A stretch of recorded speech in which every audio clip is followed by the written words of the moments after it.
an ultimate global podcast. Hello, and welcome to our special weekly podcast on trending international and social affairs. You're listening to Saurabh Kora and George Mavros from Sydney. Hello, and a very good evening to everyone who is joining us from Sydney and around the world. On behalf of the Ultimate Global Podcast, I would like to welcome you all to today's Gandhi Jayanti celebration, which is in collaboration with UNSW Sydney.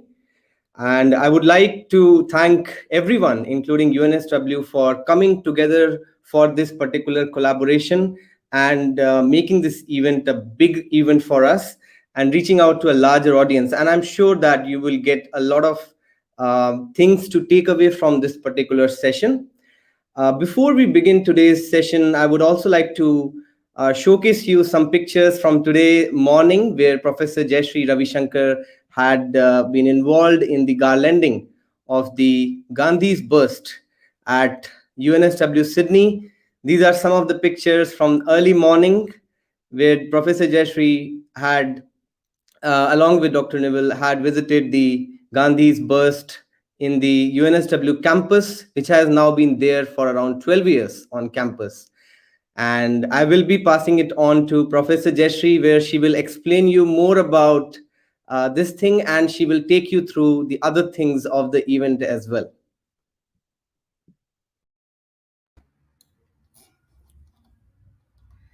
Thank you, Saurabh. Good evening, everyone. I first offer my acknowledgement to the traditional custodians of the various lands in which you are all participating in this virtual event. Greetings to everyone gathered here on the occasion of Gandhi Jayanti. Special welcome to the members of the Office of the Consul General of India in Sydney, UNSW India Country Director and former Consulate General of India in Sydney, Mr. Amit Dasgupta, our special guest of honor, Dr. Neville Roach, who was a patron of the Australia-India Institute at UNSW, was an officer of the Order of Australia in 2000, and the recipient of the Praveshi Bharatiya Samman Award, which is India's highest honor for overseas Indians from the President of India. A pleasure to welcome you, sir.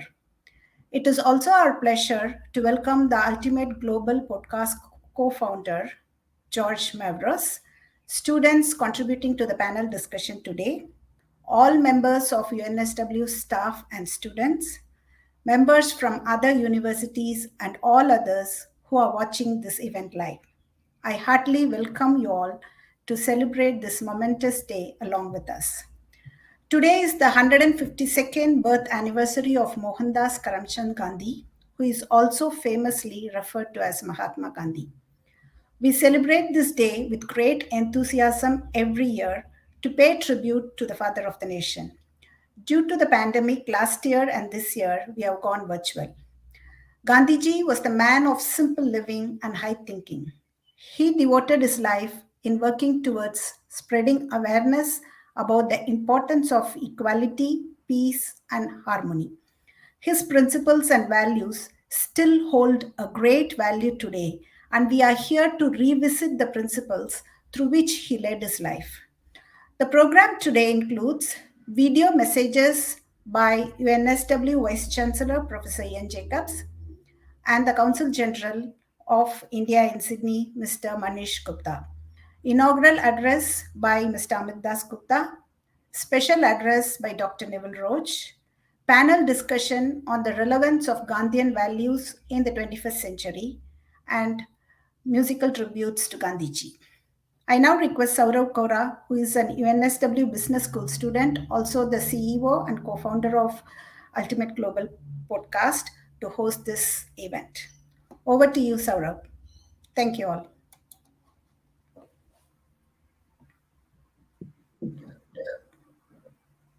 Thank you so much, Professor Jayashree, for those wonderful remarks and taking us through the basics of the event now and running through the run sheet for the audience. So firstly, we are going to begin with the welcome remarks coming from the President and Vice Chancellor of UNSW Sydney, Professor Ian Jacobs. And after that, we will also play the message from His Excellency Consul General of India to Sydney, Mr. Manish Gupta. And after that, I will pass it on to the former Consulate General and UNSW India Director Amit Das Gupta. So I will now be playing the welcome message which has been given to us by the UNSW Vice Chancellor. Warm greetings to all on the occasion of Gandhi Jayanti. I acknowledge the Consul General Manish Gupta and Director of UNSW India Amit Das Gupta, who will also be addressing you later today. And I thank the team from UNSW and Ultimate Global Podcast for bringing us together virtually for this celebration of a truly amazing life. I'm only sorry we cannot be together in person. It is a source of great pride for UNSW Sydney that a bronze sculpture of Mahatma Gandhi has a place of prominence on our campus. It's a constant reminder of Gandhi's commitment to humanity and to the importance of education in shaping a better world. It also symbolises the close relationship of our university with the New South Wales Indian community.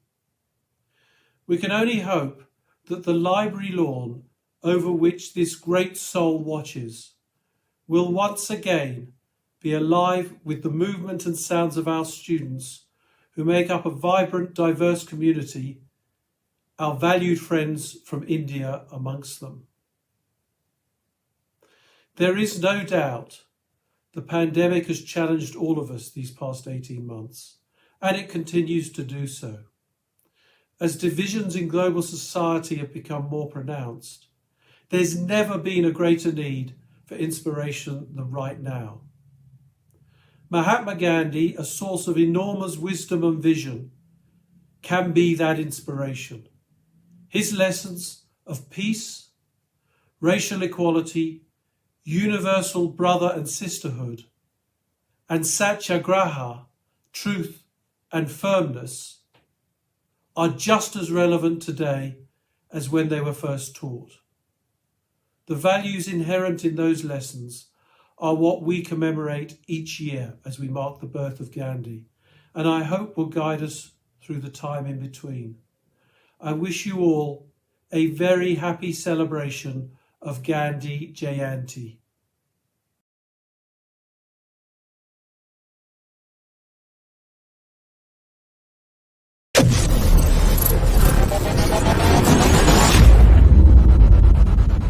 Dear friends, faculty members, I am delighted to join you today on the occasion of Gandhi Jayanti, the birth anniversary of Mahatma Gandhi. We also celebrate this day globally as the International Day of Nonviolence. We have a proud association with the University of New South Wales. It holds a very special significance for us. The bust of Mahatma Gandhi was unveiled in this university more than a decade ago. It's indeed heartening for me that today we are organizing a panel discussion on this occasion. Mahatma Gandhi was a great visionary. India achieved its freedom under his leadership through two very unique instruments, truth and non-violence. India's freedom struggle inspired several countries in Asia and Africa who were emerging from the colonial yoke at that point of time.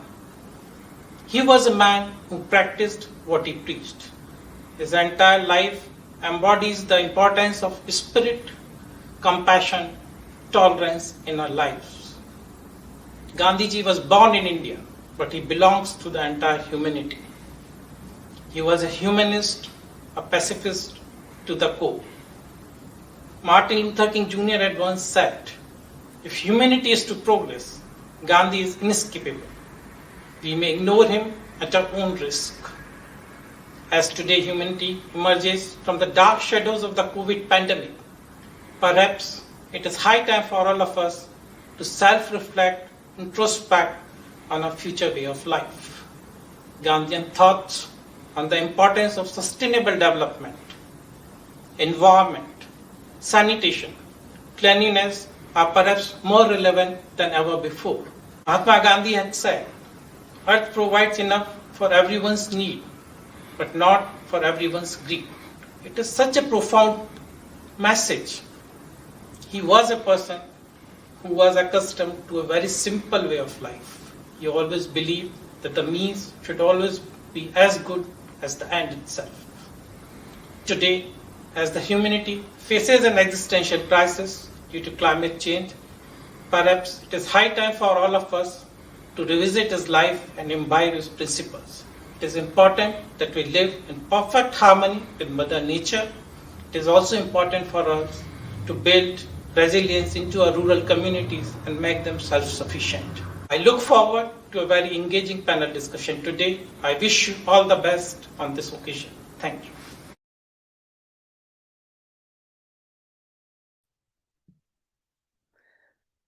Thank you so much to Professor Ian Jacobs, as well as to the Consulate General of India to Sydney, Mr. Manish Gupta, for their wonderful words. And as Gandhi said, that there is enough on this planet Earth for everyone's need, but not enough for anyone's greed. And what a wonderful, human being he was. And he has been giving those lessons which are still relevant. Some of those lessons are still relevant even in the 21st century. I will now be passing the floor on to the former Consulate General of India, Mr. Amit Das Gupta, who is also the current UNSW India Director, to speak a few words before we move to Dr. Neville Roche.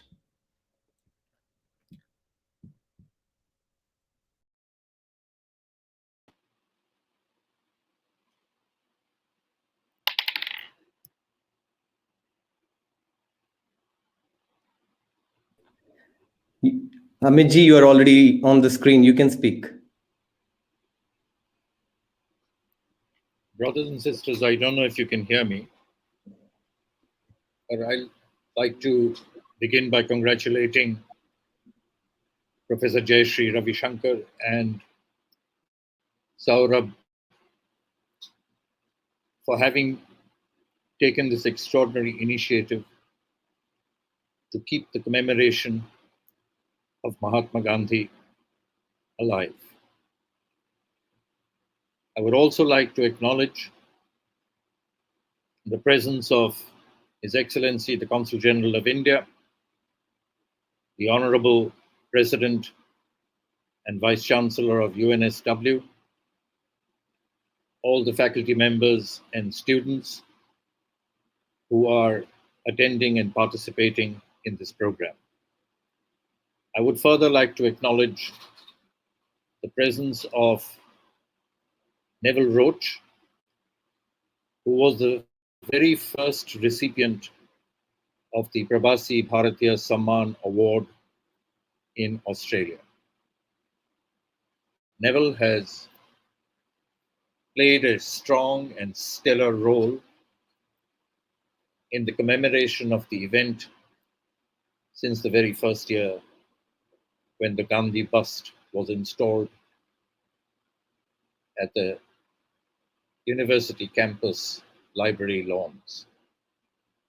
And if I remember correct, it was in the year 2011. 10 years have gone by, 11 in fact. And to hold this program year after year, despite the challenging pandemic, reflects, in my view, a commitment of all the students and the faculty. But it also reflects the commitment of UNSW.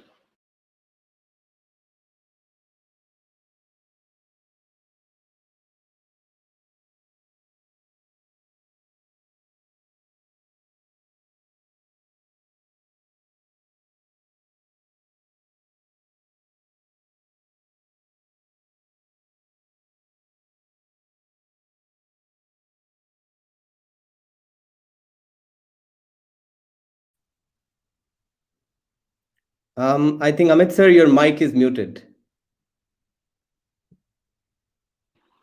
Can you hear me now? Yeah, I can hear you now. All right. So you want me to start again? No, I think we heard the initial few bits, but in the middle, we lost you. Yeah. Okay. So I'll start with Gandhiji's quote. So Gandhiji had once, very simply, very humbly, had said, "It always intrigues me how so many people derive so much pleasure from causing so much harm to so many of their brothers and sisters." I think what Gandhiji was trying to say was that the kind of world we live in, and world is of course a very big word, the society, the external space that you and I inhabit. In this kind of a space, it is possible for us to work towards those facets of our life that improve human consciousness. And these are very simple things. It is like talking about tolerance, talking about love, talking about brotherhood, about nonviolence, about the ability to ask ourselves very deeply whether what we are doing would change and improve the life of the hungriest, most marginalized person we have met. I think these simple precepts, as Professor Ian Jacobs was saying, and so indeed the Honorable Consul General, these simple precepts are critical to human life, human civilization, and indeed our existence.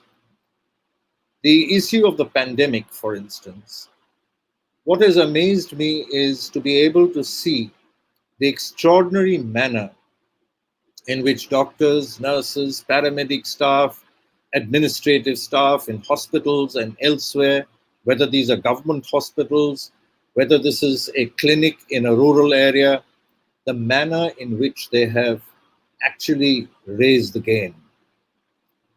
I know of doctors who've been sleeping on the floor, people who have just become mothers who have not seen their children for months on end.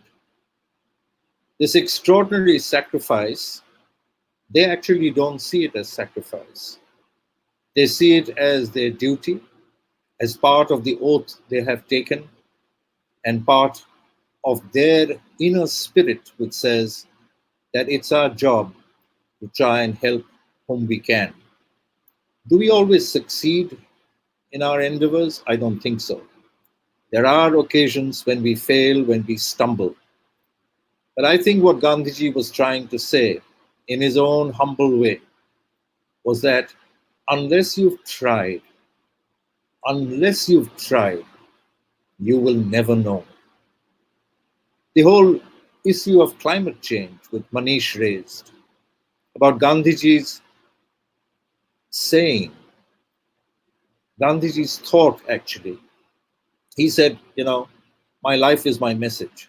So it was not just the thoughts that he left behind, but the fact that he lived a life in which every one of those thoughts was converted into action. And he said that the world has enough for everyone's need, but not enough for everyone's greed.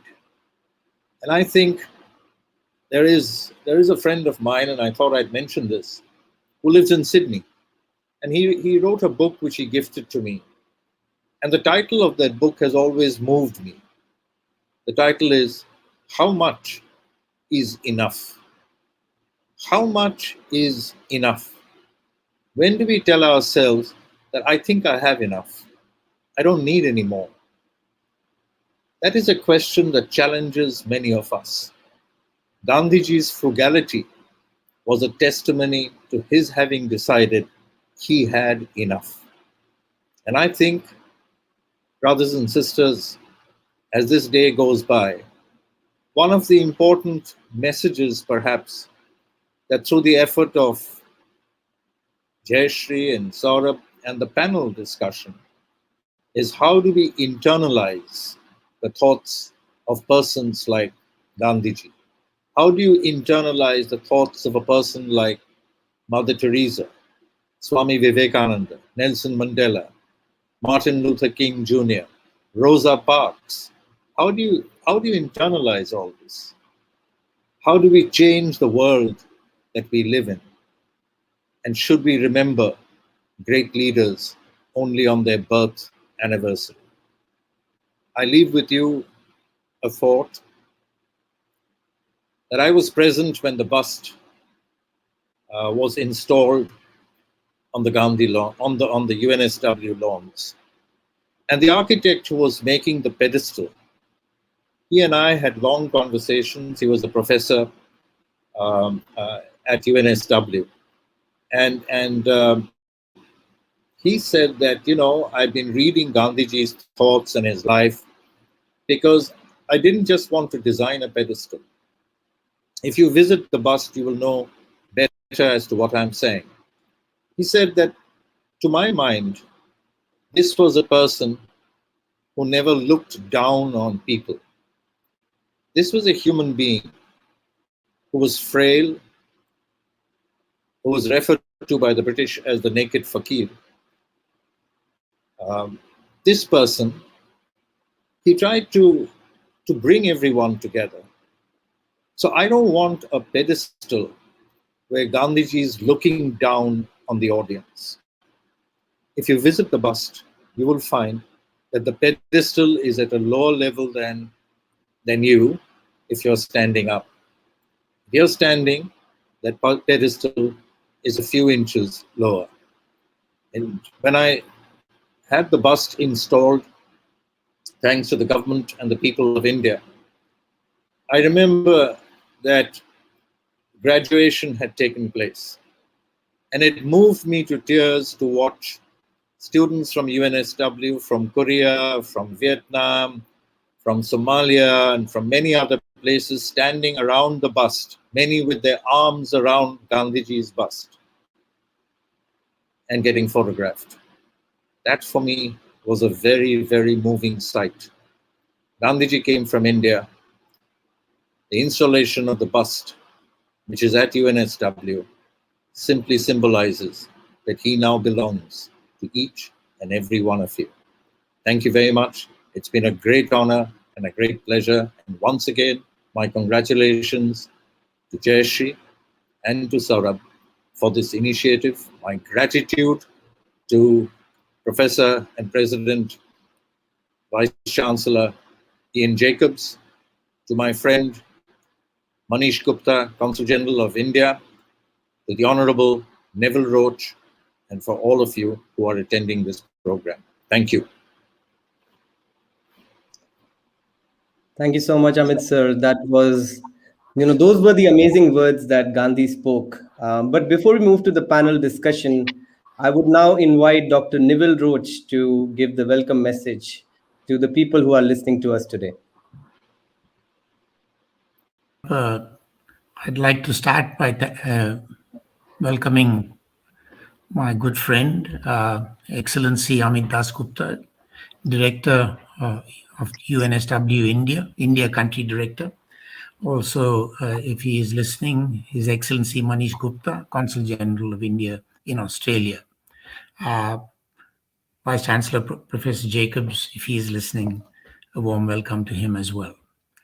I'd like to congratulate Associate Professor Jayashree Ravishankar, who has organized today's program, and Saurabh and partner for putting the technology together. I would really like to congratulate UNSW on being able to run this event in the midst of all the problems that that we have as a result of the pandemic. I think Gandhi faced many obstacles in his life, and he may have faced even pandemics like the flu and things like that, but no obstacles ever stopped him from achieving what he set out to achieve. He went ahead no matter what. And I guess UNSW today is doing that, is exactly that. I can't imagine how difficult it has been for all of you, but Gandhi would have been proud with your efforts. I would like to also pay tribute to my good friend Amit. I know he's a modest person and he doesn't want to publicize that he himself has done, but I think I owe it to him and to all of you to know a bit more about his contribution. Many of you will be unaware of the foundational role he played in what has led up to events like this. I was with him when he offered the Vice Chancellor then, Fred Hilmer, the gift of this magnificent, beautiful, unbelievably beautiful bust of the Mahatma, and Fred immediately accepted that. That is the first ever statue on this campus and the first Gandhi statue in New South Wales. And the rest, as they say, is history. The Mahatma has now been joined by two other apostles of peace, Nelson Mandela and Martin Luther King. I hope and I pray that we will soon see them joined by an indigenous female leader that would complete the quartet of great people that our country and the world owe so much to. Talking about indigenous leaders, I should really have started by acknowledging the Bejigal people of the Eora Nation, the sovereign nation on whose land today's event at UNSW is being held. Gandhi, as you know, was somebody who loved and cared for disadvantaged people, and his heart would have gone out to the indigenous people of Australia, of whom I think are among the most disadvantaged and the most they have faced more problems as a result of their nations being invaded and of all of us coming here to occupy their country. They handle all this with the greatest of grace and good humor. They are really a remarkable people, and Gandhi would have loved them, and he would have done everything he could to improve their lot in life. They deserve better, and they've issued a wonderful statement called the Uluru Statement. I hope that all of you who are listening today will support the creation of voice that they have asked for in the Australian Constitution.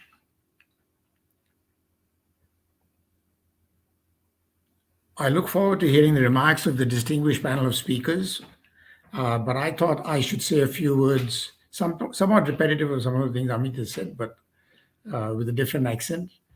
I thought I should say a few words on how very ordinary people like me can draw inspiration from the Mahatma, one of the greatest men who ever lived, and of whom the other great man or other person who's among the greatest who've ever lived, the great Albert Einstein, who said of him that the time will come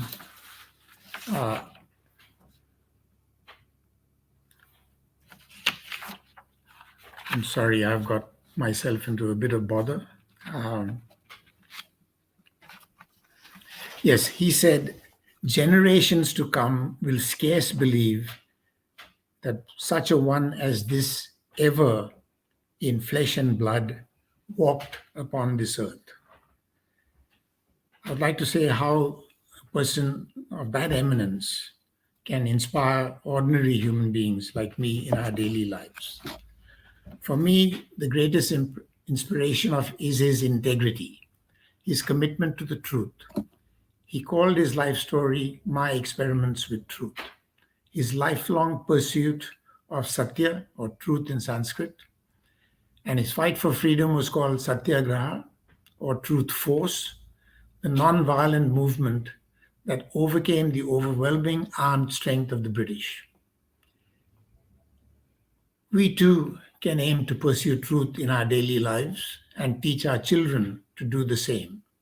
We too can urge our government towards a non-violent approach in dealing with the real or imagined enemies that we currently seem to believe we have, instead of pursuing the mindless arms race, which has just now gone nuclear.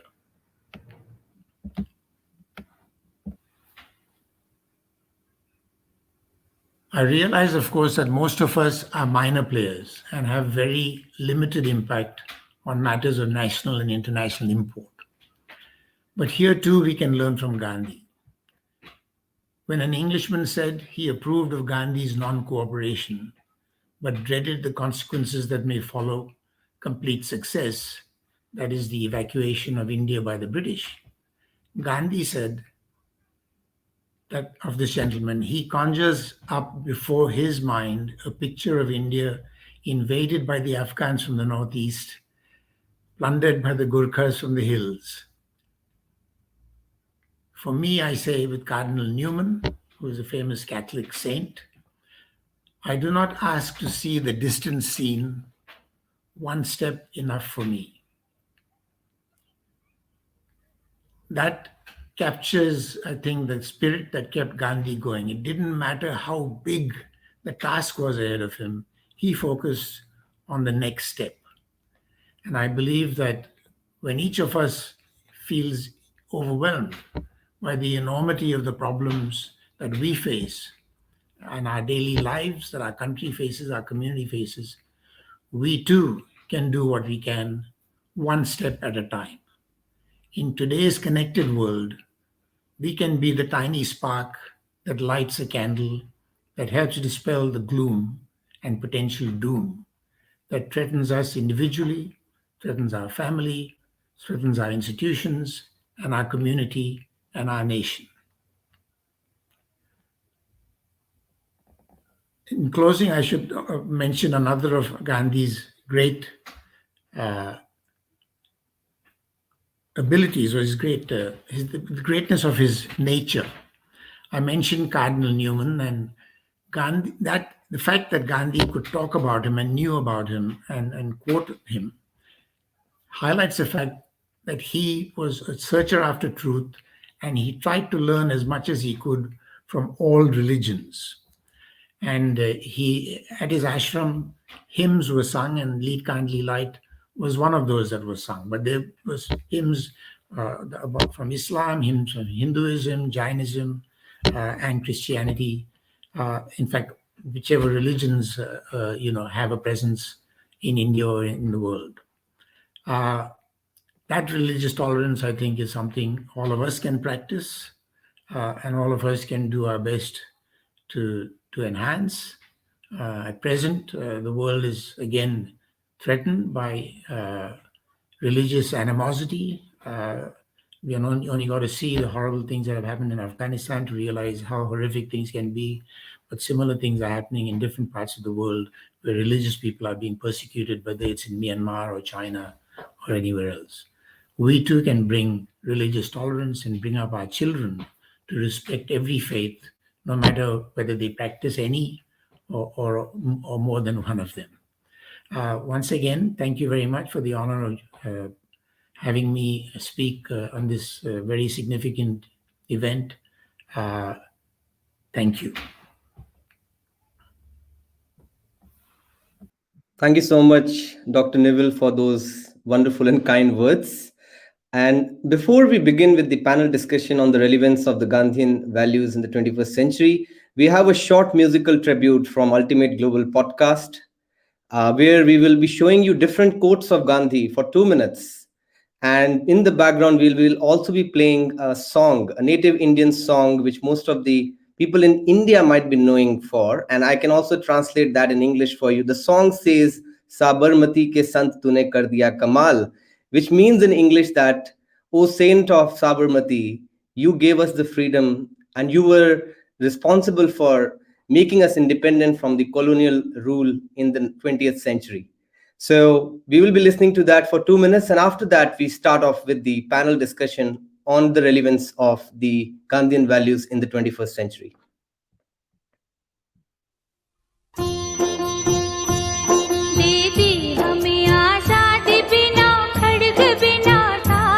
Sabarmati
it's time now to move to this interesting part of the panel discussion on the relevance of the Gandhian values in the 21st century. May I request the panel speakers to turn on their cameras? And to kickstart off this discussion, I would like to ask George on this very important point that Dr. Neville also wrote. He talked about this religious tolerance and how we are missing out on this point of religious tolerance around the world, which Gandhiji valued a lot when he was alive, and he respected all forms of religions. And this very simple fact, if practiced today, can create a lot of difference in various countries, isn't it, George? I think there's so many things that Gandhi has given the world. But this, say, religious tolerance, yes, but just tolerance, just acceptance, and more importantly, which should be viewed by many, many people here, do it without violence. Why can't we respect somebody else's point of view? Is it that damaging to us to allow somebody to have a different point of view? And as you know, Saurabh, I do a lot of training and I do mindset training. And Gandhi is in every presentation I do because he's just a wealth of brilliant concepts. And so his impact on so many people has been fantastic. But coming back to the religion part of it, my dad, who's a very wise gentleman, now at the sprightly age of 90 years of age, he said to me, if all those that believe in their God weren't fighting everybody else that believed in their God, and we actually all sat down and talked, maybe God would get a lot more support. And it's very, very true. And this is what Gandhi was sort of saying, okay, so you have a different view to me in your religious background. Let's be tolerant. Let's talk things through. What? And so yes. But look, I was delighted to be part of this because he's such a motivational person for me in my teachings to people. And I never knew until today, God bless you all, I never knew. He instilled somewhere in me one of my things that I say to people: when is enough enough? I never knew that was a Gandhiism. But I'm very proud that it is, and it's something that I've talked to people for a long, long time. Yeah. And I want to carry forward this discussion to two students who are also joining us from UNSW. One is Kutsav Tatei. He also joined us last year for a panel discussion on Gandhi Jayanti. And he's currently an HDR student at UNSW, and also Shubham Bed, who is also quite proactive within the UNSW Business School at the moment through his contributions on the faculty board of UNSW. So I want to raise questions first to Kutsav, and the same question goes to Shubham as well. How relevant are the values of Gandhiji in today's era, according to you? So today's Gandhian values are like eternal, right? So these values are applicable not just today. It is like very much into the future as well. So for example, let's talk of like peace and truth, right? So there is his famous saying about finding inner peace, finding the peace within, right?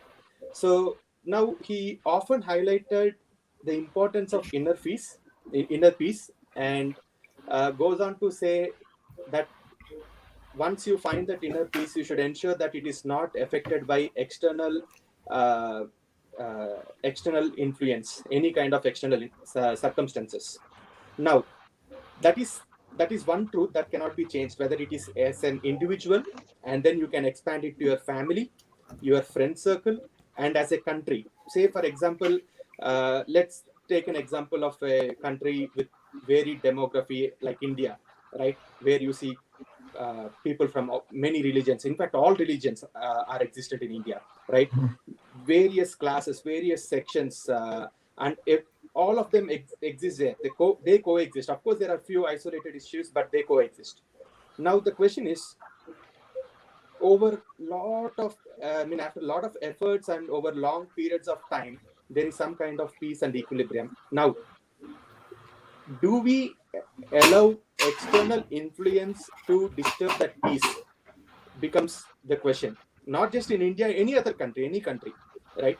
So one thing is to find inner peace, and the other thing is to ensure that external circumstances should not affect the inner peace. Let it be, if you take a family, you have an equilibrium. External circumstances can change, but that should not affect your internal dynamics. So once you allow that, then the peace is not sustainable. For example, 2016, FARC and Colombia entered a peace agreement, and by end of 2020, we are already talking of some issues, popping up again, right? So it is not. Luckily, it did not deteriorate much, but that is happening, I believe, because when you allow external factors or something else to come and disturb the peace. So I think Gandhian values, he said very simple words, and in a very simple way that humans can comprehend. But the key thing is it is effective in today's world, and also for hundreds of years to come. I'm pretty sure the same values, if it is held, then there is a better chance of a sustained peace and a better way of coexistence. Thanks. And I think the same question now also goes to Shubham as well. Considering the values that Gandhiji portrayed in terms of being self-sufficient, he also talked about women empowerment. We are still talking about women empowerment, unfortunately, in countries like Afghanistan. We are still talking about being self-sufficient. We know that a lot of countries have learned this lesson, because you're coming from a business background.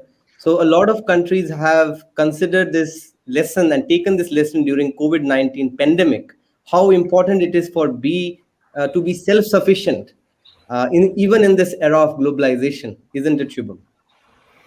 Of course, firstly, Kaustav and Joel, like you all raised amazing points.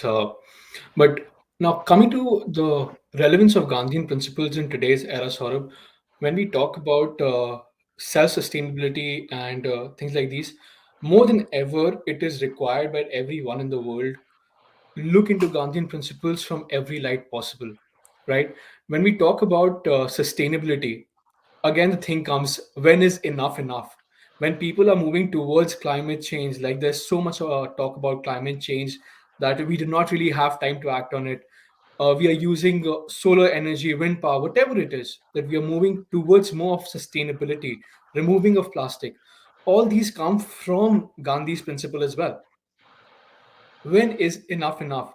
Now, if you speak from a business point of view as well, Saurabh, we are looking at a time when, because of the pandemic, the world is under serious recession, right? People are losing employment. There's hardship that everyone is facing. Even the most developed countries in the world are at a really, really high rate of unemployment. Now, having said this, there's a very important principle that Gandhi focuses on, which is called trusteeship, right? The wealthy taking care of the not so wealthy. It talks about how the socially and economically well off people can actually help in contributing to the environment and to the countries everywhere. Now, these things, like I said, are more than ever relevant now because we do not have time. And I believe in a 1% rule, right? Whatever we are, whoever we are, as small as we can, we are, okay? We can always influence at least 1% of the crowd that we roam around, that we surround ourselves with. And if that 1% can influence another 1%, I think the world will be a much better place. Yeah, I think that's a wonderful point, Shivam, which you're talking about 1% rule. And it's about those baby steps that you take by influencing people around you. And I think George also talks about this effect of the ripple effect that a network can have. When you start a change, you affect your network. And when they start the change, they affect their network. And that's how that ripple effect goes forward.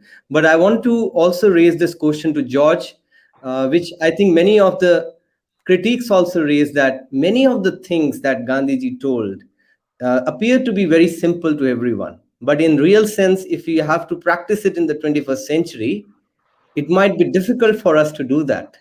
A lot of the things, and maybe in the practical world, it's not possible.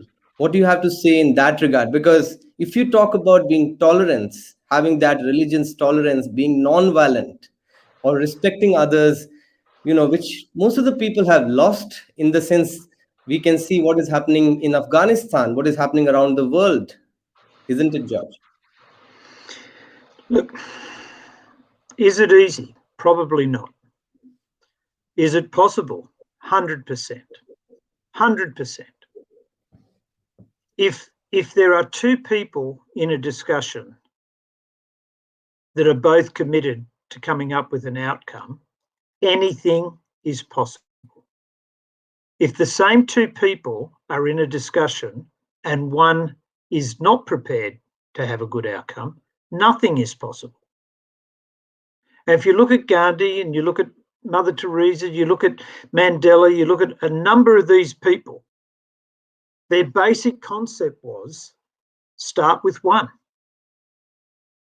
And if that person starts with one, and if that person starts with one, please, I hope people don't misunderstand what I'm saying here, but COVID has given us an example of what networking can really be all about. You had 10 people infected, and they infected 15, and they infected 25. And within a couple of weeks, we're at 1,000 people. Imagine if we could infect people with love. Imagine if we could infect people with tolerance. Imagine if you were prepared to be the second in the chain or the third. Imagine if you just said, you know what, I'm just going to have an impact on a couple of people. Now, Australia is very small in population by comparison to India. Very, very small.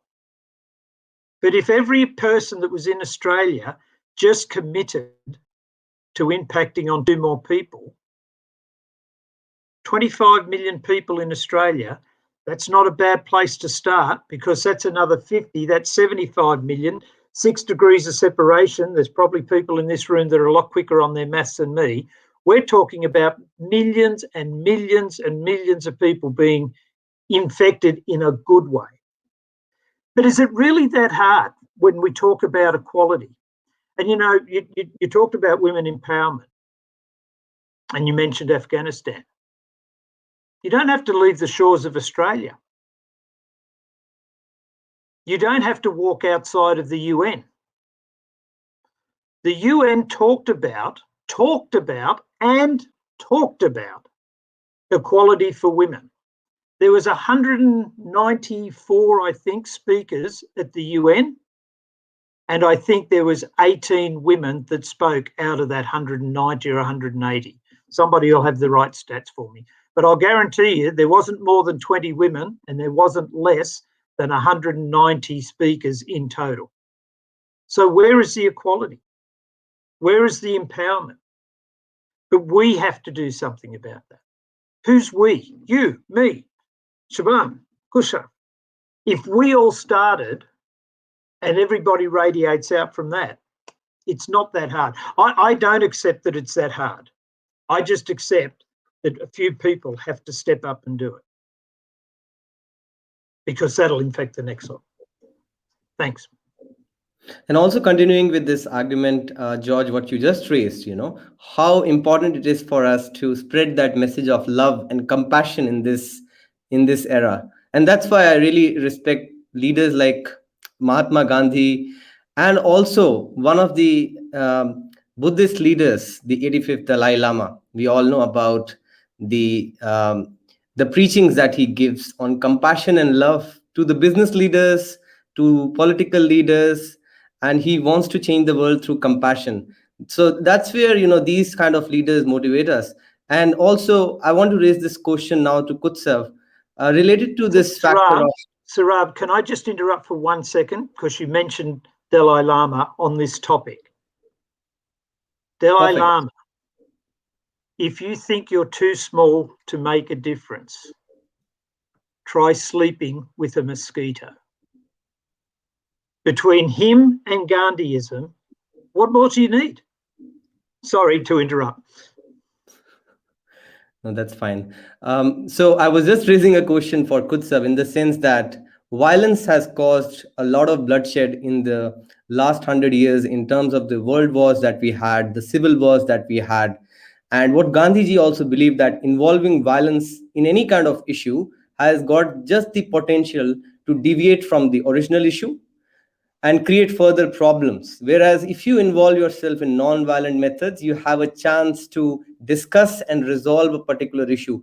How do you think this particular notion of resolving the conflict just through non-violence and discussion and negotiation and diplomacy plays an important role in the world today?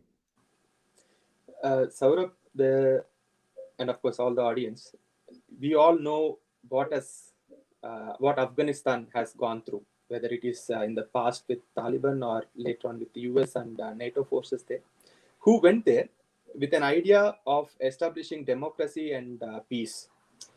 And after 2 decades of continuous war, finally the forces has to withdraw. I'm not saying it's a victory for Taliban or the people of Afghanistan, but either it's a victory. So basically, this is one point that proves very well that violence is not going to bring in the change that you want to see. And at the same time, again, I mentioned FARC in the past, in the previous question. FARC in Colombia, the far-right rebels and the government there had decades of, internal violence going on, civil wars going on. And in 2016, they could achieve peace, but of course, not yet proven sustainable, but they could achieve it and continue with that peaceful process for 4 years.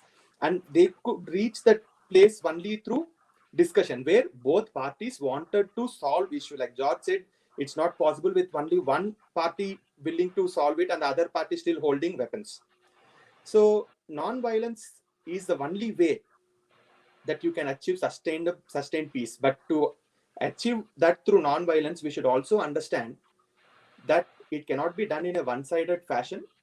It should be both sides. That means if both sides are not ready, then a mediator is required, unbiased mediator again, to make both sides understand the value of peace, and only then it is possible. So those unbiased mediators can arise from the networks like what George and Subhamar mentioned, like how you can infect people with love, right, with the thought of non-violence, and understand where the violence is stemming from, okay, and address the core issues, focus on the core issues. What are the sentiments that is being hurt? And we should also understand that from Gandhi's own life and his teachings, he has never been a person who enforced his ideology on anyone else. So very evident from his discussions with Netaji. Netaji chose a slightly different path. Mahatma Gandhi has a different view, but Gandhi never enforced his views on Netaji, and Netaji did not enforce his views on Gandhi. They both sat, they both discussed, and they both parted their ways in different directions. But the issue again, if they started enforcing each other's idea on the other person, then again the conflict raises. The question is resolving conflict, not enforcing an ideology. Accepting and also accepting to disagree, right? You can agree to disagree. There is always an option, and you can come back to the negotiation table. So this is something everyone should know. And another thing I wanted to mention is when we talk of non-violence, I think we are pretty much limiting the subject that non-violence is on others, but we should keep in mind violence unto oneself is also violence. There are 800,000 people as of 2017 statistics, 800,000 people who commit suicide every year around the world. That is one person every 40 seconds. That is also violence. So there also someone has to help them out. Okay, they should. That is another thing that every huge organization, great leaders should look at, not just violence between nations and ideologies. And I will not get into it, but I'll leave the thought open that non-violence that Gandhi has taught, Gandhi always ensured that it accounts for animals' welfare also, not just humans. His non-violence always it always takes into account violence against animals, which again it's not something achievable quick. I mean, really easily. it goes into personal habits and stuff, but that was also something that he has spoken about. Yep. So that's all I can say about non-violence here. Saurabh, thanks. Thank you so much, Kutsav. Before I move to a final remark from all three of you, one last question, for Shubham, in fact, where it's not only about the non-violence that he preached. There were so many other things that can still be applied in today's world. One of the things was being perseverant. He showed during the India's freedom movement that how if you stick to what you are doing, you can achieve your goals. And if every millennial or every person who's listening to our show will realize that if they stick to their goals, whatever goals they might have in their life, their personal goals, professional goals, if they have the perseverance and the courage to stick to their goals, they can achieve it. This was one of them. Another one he focused was on the fact that be the change you want to see in the world. I think we touched based upon this in the quotes as well. So if you want to see and witness the change, we see a lot of people in the millennial sector who are baby boomers who just keep on shouting that, this is not happening in the right way. This is not happening in the right way. But they're not ready to do. They're not ready to initiate that change.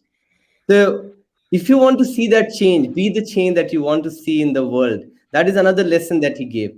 What do you think, Shubham, on the basis of, because you're also millennial, I'm also millennial, Kutsav is also in that category. Sorry, George, for letting you out of that category. What do you consider, Shubham, in the future? Because we consider ourselves as the future of the 21st century. What do you consider can be the lessons we can take out of these things that Gandhiji taught us, other than the non-violence, obviously? That's all. I'll sort of to address that. I'll actually pick up something from what Gustav said. He very subtly mentioned something about bias, an unbiased mediator, right? Subconsciously, we all are biased people somehow, and we're not aware of our own biases. It can happen because the culture we come from our backgrounds, of our surroundings, however it is, we all have some biases that affect the decisions we take, right? And when we talk about things like persistence, change, being the change, right? It all comes from one simple thing: empathy. When you're empathetic towards other people, when you're empathetic towards yourself, that's when you will want to make those changes as well. Because when you are showing empathy, you let go of that bias. You let go of that something that was holding you back from bringing in that change. So I believe if we can all spread a bit of empathy, we will be moving towards a progressive change. And like you said, if we all have certain dreams, we all have certain goals. And to reach there, we have to be persistent. And to be persistent, we need to let go of a lot of things. Once we can gather the courage to let go of the things that are not doing us good, probably that's when we can move forward. Absolutely. Wonderful remarks, Shubham, on that point. I would now be passing on for a final remark from each of you before we, end this session and pass it on to Professor Jayashree to give the final vote of thanks. So starting off from George, then Kutsav and Shubham, what is one takeaway that people listening to us can take away from this particular panel discussion? I refuse to give one, as you would expect. As you would expect, what they should take away is the need to actually visit, and even if they think they've done it once or twice, visit again what Gandhiism's all about, and to think about how they put that into play. A couple of my teachings for my clients and students: if you want to move your body, you have to move your mind first. And that resonates with the Gandhiism. And another one of my teaching: if everybody started to listen, to learn and gain understanding, not merely to draw a breath and then attack again, the world would be a better place. So I think what I want people to take away is the impact that that man has had right across many, many spectrums, and go and revisit and relearn about Gandhi. And one of the comments that we are just getting from LinkedIn from Pinkish Patel, he says that today's reality is that everyone wants change, but nobody wants to change. So that's the harsh reality we have. Unfortunately, that we talk about changing ourselves, we talk about bringing that change. Even back in India, there was a great movement called the Swachh Bharat Abhiyan, started a couple of years back, and though I'm slight critique of the prime minister, but I always appreciate some good efforts also. Swachh Bharat Abhiyan was one of the good efforts, social movement started by any prime ministers. None of the prime ministers before took this initiative, that if we talk about cleaning India, that can create a huge impact. And the current prime minister took that charge of raising it through his political platforms, which I really appreciate, because he knows that he has so many followers, and if he says something, all his followers will follow him. So I think, but we if we see the change, we have not seen change in a lot of cities. It has started to certain level, but again, it needs to be at the next level if we have to make such changes in our society. Moving on to Kutsar. Saurabh, just before I go on with my comments, final remarks, I just want to say the Swachh Bharat mission, yes, Prime Minister has brought it onto the national level, but we should also know that there have been other political people like even Chandrababu Naidu. Back in 2000s, there was, program started Janmabhoomi kind of programs in Andhra Pradesh, where it was focused on cleaning, and it was focused on planting trees and stuff with the government support, especially with the help of school children, not just adults, but just high school children and students and all. So yeah, there has been consistent efforts from different sections of Indian politics to get something, some social welfare done.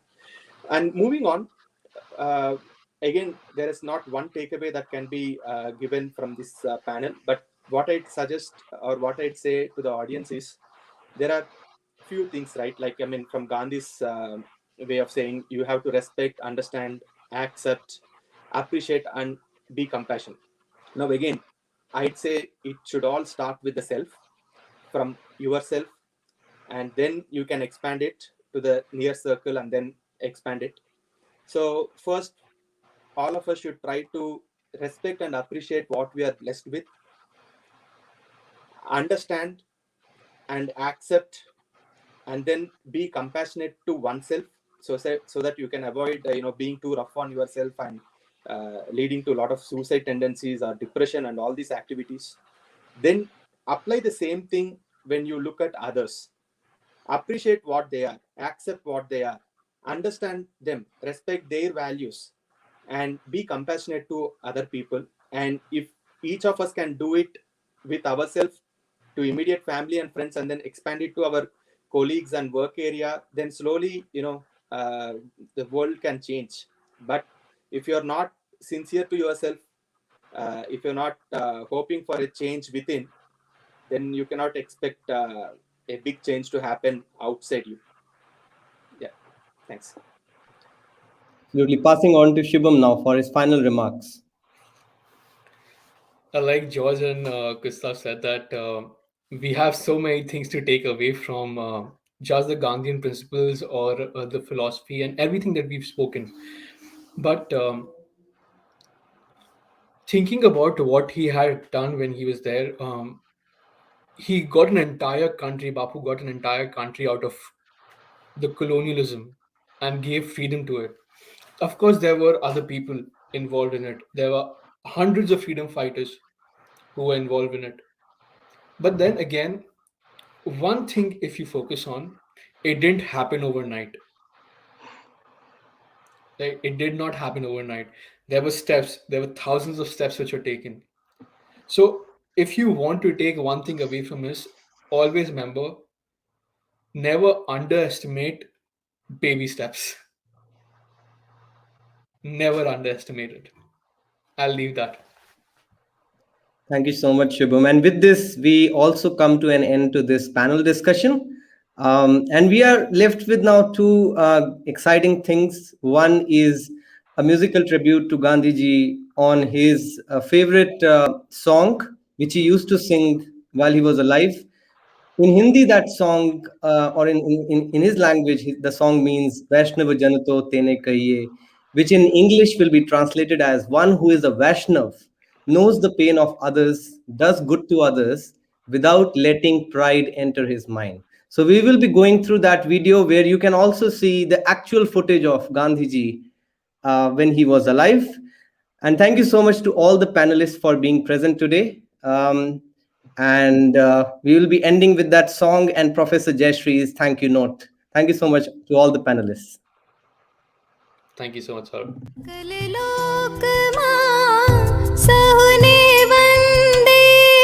सकल लोक मां सहुने वंदे निंदा ना करेगे नीरे निंदा ना करेगे नीरे बाज काज मना निश्चल राखे बाज काज मना निश्चल राखे धन धन जननी तेनी रे वैष्णव जन तो तेने कही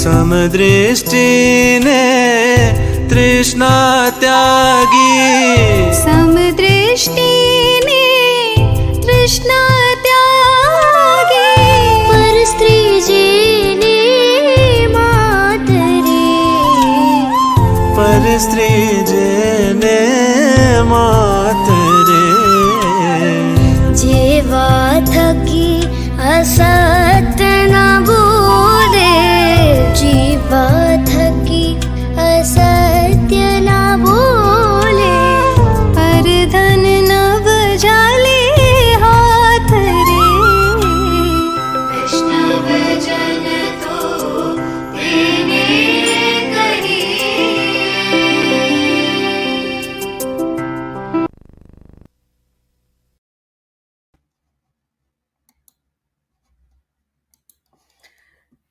Hello, everyone.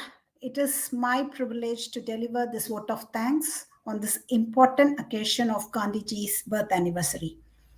On behalf of everyone here, I extend my heartfelt and sincere thanks to our Vice Chancellor and the Consul General of India in Sydney for their video messages. A big thanks to you, Amit sir, for supporting this event and delivering the opening remarks.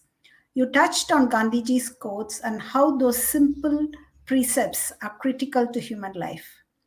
Our deepest sense of appreciation also goes to you, sir, for initiating this idea of the virtual event last year and ensuring to continue to keep up this tradition. Thank you, sir, for your thoughtful guidance and for being available every time while organizing this program. It is my pleasure to thank our chief guest, Dr. Neville Roche, for his speech and sparing time to grace the occasion. Thank you, sir, for your inspiring thoughts of the Mahatma. The panel members are the crown of this program: Saurabh, Shubham, Kutsav, and George.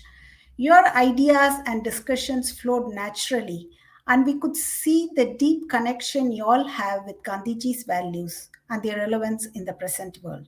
I'm sure all of us learn more about Gandhiji, especially looking for a change within first before we wish to change outside. Well done, panelists. Thanks to Saurabh for immersing us in music with Gandhiji's quotes and his video footage. Events like this cannot happen overnight. The wheel started rolling a few weeks ago, and we have been fortunate enough to be backed up by a team of motivated and dedicated students like Saurabh, taking the lead, UNSW India team helping us with marketing the event, and the ultimate global podcast creating the live event options. Finally, the success of the event is mainly because of the participation of everyone present here.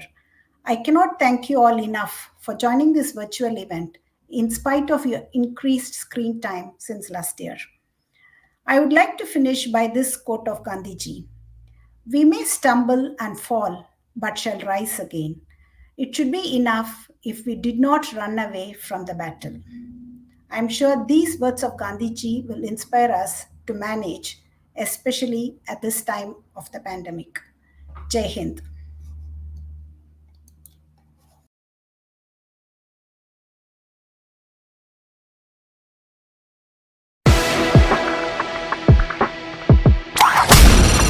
This is an ultimate global podcast.